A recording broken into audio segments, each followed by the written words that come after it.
Di balik sebuah pertunjukan monolog yang berhasil memukau penonton, selalu ada proses panjang yang jarang terlihat.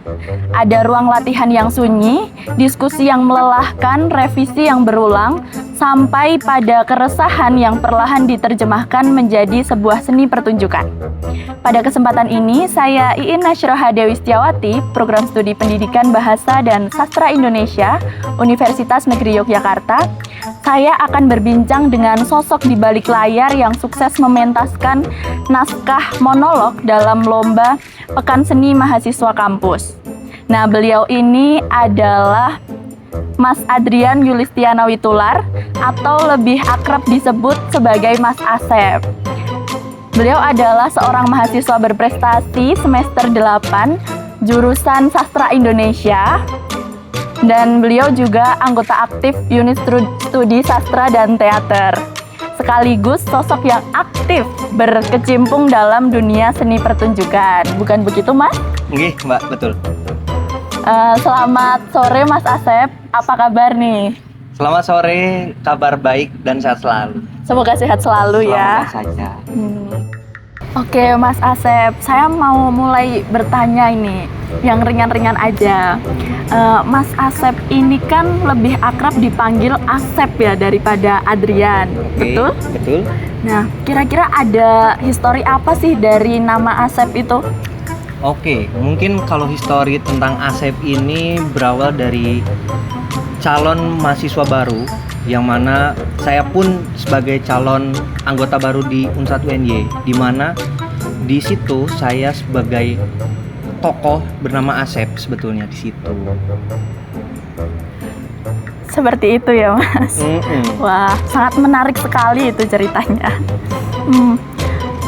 Oh ya, Mas Asep ini kan dikenal aktif nih ya di dunia kesenian, khususnya di seni pementasan. Oke. Nah, kalau semisal diminta untuk menggambarkan diri Mas Asep dalam satu kata, kira-kira apa nih?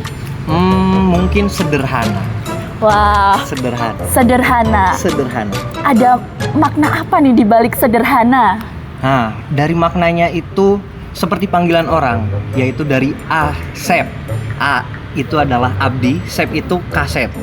Jadi itu adalah singkatan dari abdi kaset, yang mana artinya adalah saya ganteng. Itu kan kata-kata sederhana seperti itu. Wah, sangat menarik sekali ternyata pemaknaannya ya, Mas. Sangat. Itu termasuk branding ke diri sendiri biar lebih percaya diri gitu ya, Mas. Jelas. Wah, patut dicontoh ya itu. Selanjutnya nih, Mas. Kira-kira apa sih kesibukan akhir-akhir ini? Untuk kesibukan mungkin saya lagi bekerja dan juga menggarap skripsi sebetulnya tugas akhir. Nah, berkenaan dengan skripsi nih ya, Mas. Oke. Nah, biasanya kan mahasiswa semester akhir itu tadi kan sibuk skripsi, mungkin overthinking juga, Mas? Bisa jadi. Nah, Bisa jadi. Memikirkan skripsiannya kan? Memikirkan skripsiannya, betul dong. Iya. Nah, mahasiswa semester akhir itu kan masih skripsian, terus overthinkingan. Nah, Mas Asep ini kan ketambahan dengan bekerja nih ya, Mas. Oke. Ya kan? Nah, tapi Mas Asep ini juga kelihatannya masih aktif di dunia kesenian, betul tidak? Oke, betul. Nah, dari hal-hal tersebut sebenarnya apa sih yang membuat Mas Asep itu masih semangatnya itu masih membara gitu? Oke, kalau perihal semangat membara karena di berkesenian itu kan kita berlandaskan hobi. Nah, kalau hobi itu kan kita tidak ada capek dan lain. Jadi menjalannya fun dan lain sih.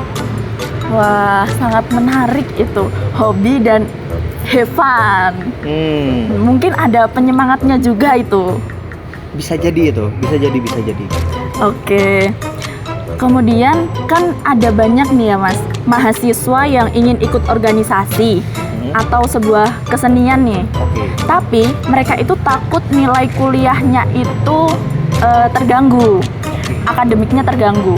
Nah, kalau dari pengalaman Mas Asep ini, apakah selama berkecimpung di seni dan kesenian ini akademik itu bisa berjalan berdampingan atau ada miss-nya nih, Mas? Oke, kalau buat saya pribadi Ini berjalan berdampingan, Mbak, karena yang jelas yang pertama kan di organisasi tentunya kita kan belajar untuk membagi waktu. Iya. Jelas yang kedua kan soft skill kita terasa, mau itu public speaking dan lain itu kan terasa, dan itu ternyata menjadikan kita di kelas sangat terbantu akan hal itu, Mbak. Jadi perihal pembagian waktu, perihal public speaking ketika presentasi dan lain, apalagi dosen itu lebih senang ketika ada anak yang pandai untuk public speaking dan lain. Jadi sebetulnya organisasi itu membantu perkuliahan, bukannya malah mengganggu sebetulnya. Wah, itu ada tips and triknya nggak nih Mas untuk sampai di tahap seperti itu gitu? Oke, kalau tips and tricks sebetulnya lebih ke teman-teman jalani dulu aja, karena setiap proses itu nggak ada yang instan. Ya. Dan setiap proses teman-teman pun ya pasti ada jeleknya dulu, nggak bisa tiba-tiba bagus. Nah, tapi dari hal-hal kesalahan tersebut kita menjadi terasa, kita menjadi bisa, ataupun kita menjadi benar pada akhirnya. Iya. Kalau dilihat dari pengalaman yang tadi telah dibicarakan ya Mas, dari perjalanan berkeseniannya Mas Asep ini tuh ada nggak sih proyek atau pementasan yang paling membekas di Mas Asep sendiri? Oh, ada. Yang pertama, karena saya pertama kali direct itu saat menggarap teater di SBP, Mbak. Itu garap teater tubuh. Yang kedua itu saat pentas produksi teater Unstrad yang kemarin sebagai Astrada. Lalu yang terakhir itu sebagai sutradara monolog di Peksimikam, Mbak. Seperti itu. Kalau misal ya Mas, misal diberikan kesempatan ingin kembali ke proses yang pernah dilalui, proses mana yang ingin Mas ulang lagi gitu? Kalau dari segi proses semua sangat menyenangkan sebetulnya, Mbak. Semua pengen diulangi, tapi pada akhirnya kalau sangat membekas ya jelas yang pertama kali menggarap, tapi yang sangat benar-benar bermakna itu yang terakhir, yang saat mengantarkan teman-teman ke Peksimikam, seperti itu. Ya. Nah, dari perjalanan menuju Peksimikamnya itu ya Mas, sekarang ini kan Mas Asep udah sampai di tahap itu. Nah, saya ingin masuk ke proses di balik monolognya. Monolog ya Mas? Monolog. Nah, bagaimana sih proses menuju monolog sampai menghasilkan hasil seperti yang sudah kita ketahui bersama? Oke, kalau untuk proses monolog itu sebetulnya sangat panjang. Pertama, saya baru pertama kali direct monolog, dan makanya pencarian karakter atau membedah lain-lain itu lebih sulit ternyata untuk monolog. Apalagi perihal mencari referensi, karena monolog itu kan semua properti harus direspon pertama. Pun aktornya cuma satu, dan perpindahan emosinya kan sangat cepat ya di monolog. Itu yang sangat-sangat sulit sih. Lalu untuk berbagai prosesnya jelas kita riset, bedah naskah jelas. Pun kita mencari referensi, mau itu ke karakter, mau itu ke bentuk pementasan ataupun pesan yang akan disampaikannya. Seperti itu sih, Mbak. Oh iya. Kemarin ketika proses Peksimikam, itu berarti Mas Asep sebagai sutradara ya Mas? Oke, betul. Nah, sepertinya kabar-kabar yang beredar itu Mas Asep itu menggarap sebagai sutradara tanpa ada Astrada, seperti itu Mas? Betul. Nah, karena proses itu mengantarkan menuju Peksimikam nih ya Mas, kan itu lomba berjenjang. Iya. Nah, apakah berpengaruh ketika ada sutradara tanpa ada Astrada gitu Mas? Oke, kalau dari segi ngaruh atau tidak ngaruh itu tergantung sebetulnya, Mbak. Kalau untuk Peksimikam kemarin itu tidak berpengaruh, karena biasanya di monolog itu kita hanya butuh referensi dari teman-teman lain, kecuali teater. Iya. Kalau untuk teater itu karena orangnya lebih banyak dan pengelolaan anak-anaknya itu lebih kompleks, makanya sangat dibutuhkan Astrada kalau untuk teater. Tapi untuk monolog menurut saya Sutradara saja cukup. Mengenai Astrada dan sutradara nih, Mas Asep kan sudah pernah ada di posisi sutradara, ada di posisi Astrada. Apa yang membedakan antara kedua hal tersebut, Mas? Sebetulnya kalau dari segi perbedaan nggak jauh berbeda, tapi hanya saja Astrada itu kan pada dasarnya asisten sutradara, yang mana asisten sutradara itu membantu sutradara untuk mencapai goals tertentu kan, mau itu perihal capaian mungkin, atau treatment ke aktor, ataupun sebagai jembatan ke teman-teman artistik atau acara dan lain. Nah, tapi kalau untuk sutradara sendiri itu full dari awal sampai akhir yang dibantu oleh Astrada tersebut sih, Mbak. Baik, sangat menarik sekali ya teman-teman. Jadi dalam proses Pekan Seni Mahasiswa Kampus kemarin, monolog yang dibawakan itu berhasil meraih juara 3 ya Mas, sepertinya. Juara 3, betul. Juara 3. Betul. Nah, naskah apa sih Mas yang dibawakan kemarin? Untuk naskah kemarin itu naskah Aeng Alimin, karya Putu Wijaya. Oh, ada cerita nggak Mas di balik naskah itu? Atau kenapa akhirnya memilih untuk membawakan naskah tersebut? Pada dasarnya untuk Peksimikam ini banyak sekali tawaran naskah dari panitia ataupun jurnis. Tapi kenapa saya terbesit Aeng Alimin? Pertama dari segi konflik yang sangat kompleks dan karakterisasi yang sangat luas. Dan dari segi kenaskahan dari Putu Wijaya ini sangat lugas untuk menyampaikan, pun kritik-kritiknya sangat kerucut sekali dan sangat simbolik. Nah, itu akhirnya menjadi tantangan tersendiri, kesulitan tersebut yang menjadikan saya memilih naskah Aeng Alimin. Wah, berarti dari isi naskahnya gitu ya Mas? Iya, betul. Dari saya penasaran nih, dari isi naskahnya itu ada nggak sih yang dekat dengan realitas masyarakat saat ini gitu? Oke, untuk realitas masyarakat jelas. Yang pertama ada kriminalitas. Kriminalitas sekarang kan sedang marak di mana-mana, Mbak. Iya. Mau itu di jalan atau rumah dan lain, itu sangat banyak. Yang kedua tentang praktik hegemoni. Praktik hegemoni kekuasaan, yaitu ketika sistem mengatur beberapa orang atau kelompok subordinat yang di bawahnya. Itu yang sangat relate pada zaman ini, kayak MBG, terus yang lain-lain sih Mbak. Itu sangat relate sebetulnya, karena dari situ kita bisa lihat beberapa orang memang diuntungkan, tapi untuk kelompok subordinat ya sangat dirugikan. Makanya itu sangat relate sekali buat sekarang. Nah, berkaitan dengan monolog nih Mas, kan monolog itu satu aktor ya Mas, berarti aktornya hanya ada satu. Nah, ada kendala atau tidak ya tentang aktor yang mungkin lagi males latihan nih atau gimana, itu kan ada fase-fase itu ya Mas, mungkin ada atau enggak nih di proses kali ini? Oke, kalau buat proses jelas, semua proses pasti ada seperti itu. Mau itu aktor yang lagi males, atau aktor yang lagi kesel, atau dia lagi putus cinta dan lain, itu sangat banyak sebetulnya. Pun kendala-kendala dari sutradara sendiri, yang mana ketika penawaran bentuk itu belum tercapai, atau dari aktor pendialogannya masih jauh, itu sangat pasti ada. Kira-kira apa nih yang Mas Asep lakukan di saat itu agar semangatnya kembali seperti awal, agar proses ini berjalan sampai akhirnya menuju sampai gitu? Oke, pada dasarnya kedekatan saya bersama aktor itu kan sangat dekat sebetulnya.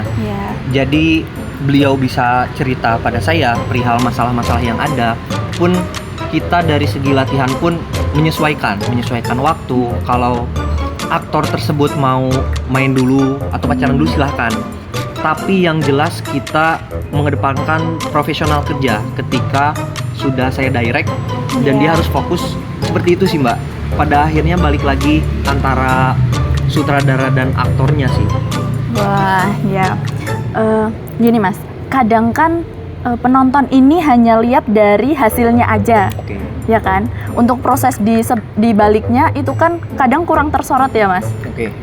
Nah, ada nggak sih hal-hal yang bikin menyesal gitu? Ada penyesalan dari proses itu atau enggak? Mungkin kalau penyesalan itu hampir tidak ada. Karena yang jelas itu hasil diskusi bersama dan eksekusi bersama. Pada akhirnya mau itu bagus atau tidak kan itu bagian dari proses sebetulnya. Jadi tidak ada yang saya sesali karena sebuah proses itu butuh jelek dan bagus. Ya, karena ada yang bagus, karena ada yang jelek juga kan, Mas? Betul. Maksudnya mencapai bagus itu kan pasti harus jelek dulu. Ya, Seperti itu sih, Mbak. itu adalah sebuah harga dari perjalanan gitu ya, Mas? Ya, yang harus dibeli. Iya. Iya kan? Baik. Kemudian nih, Mas, sekarang kan lagi eranya ketika seseorang cari hiburan di media sosial, Oke. ya kan? Nah, menurut Mas Asep ini, apakah teater monolog atau seni pertunjukan itu masih ada ruang untuk generasi-generasi sekarang nih? Oh, sangat terbuka sebetulnya untuk generasi sekarang. Karena yang jelas yang namanya dunia seni atau pertunjukan itu semakin sini ya semakin berkembang. Maka semakin berkembangnya teknologi seharusnya dari dunia teater ataupun pertunjukan itu semakin berkembang juga. Kira-kira ada nggak sih kayak kekurangan dari adanya digitalisasi ini? Jelas yang pertama jelas dari segi dia ingin tahu. Karena ketika kita di media sosial, ketika orang bosen di menit pertama, 1 menit pertama sih misal, itu kan akhirnya bisa skip. Dia nggak ada pembelajaran dari apa yang dihasilkan kan. Nah, perbedaannya di situ sih, Mbak. Karena media sosial itu kan yang diprioritaskan adalah menit pertamanya, Ya. bukan keutuhan ceritanya. Nah, di situnya sebetulnya kelemahannya. Oh iya. Nih, sekarang ini kan mau ada mahasiswa baru nih ya, Mas. Oke. Nah, mungkin nih ya masih ada nih mahasiswa yang sebenarnya tertarik pada dunia seni pertunjukan. Tapi kadang masih minder karena mereka itu mungkin takut untuk memulai atau takut karena belum pernah Oke. gitu. Nah, kira-kira apakah ada pesan dari Mas Asep untuk orang-orang yang seperti itu, Mas? Oke, mungkin pesannya adalah pada akhirnya ya jangan takut mencoba, dan apa yang kita tuju maka genggam dan selesaikan. Jadi ketika teman-teman ingin mencoba hal baru atau belum pernah, ya karena itu teman-teman belum pernah dan ingin mencoba ya harus dicoba. Kalau teman-teman takut mencoba ya kapan lagi? Wah, menarik sekali ya teman-teman. Banyak sekali hal yang bisa dipelajari dari obrolan kali ini nih, Mas. Nah, mulai dari proses kreatifnya ya, Mas, perjuangan di balik layar sampai menuju ke bagaimana seni itu bisa jadi ruang belajar tentang kehidupannya itu sendiri. Nah, terakhir nih ya, Mas, mungkin bisa disampaikan closing statement-nya tentang harapan untuk dunia pertunjukan saat ini, khususnya pada generasi muda nih, Mas. Oke, mungkin pesannya adalah untuk generasi muda khususnya, jangan takut untuk mencoba dan jangan ragu untuk berkegiatan pada akhirnya. Karena jelas banget generasi muda ini sangat malas untuk berkegiatan dan lain. Tapi karena teman-teman berkegiatan itu menjadi muara di pekerjaan atau sudah dewasa. Dan saya harap di dunia pertunjukan ini semakin berkembang, mau itu media teknologinya atau media hiburannya dan lain itu terus berkembang. Tapi yang jelas jangan takut mencoba sih. Wah, baik. Terima kasih banyak atas waktu dan ceritanya ya, Mas Asep. Sama-sama. Terima kasih atas pengalaman-pengalaman yang sudah diberikan pada hari ini. Tentunya banyak hal menarik yang bisa kita ambil dari cerita Mas Asep ini. Oke. Nah, teman-teman, terima kasih untuk teman-teman yang sudah menyaksikan wawancara pada kali ini. Saya Iin Nasroha Dewi Setiawati, pamit undur diri. Terima kasih.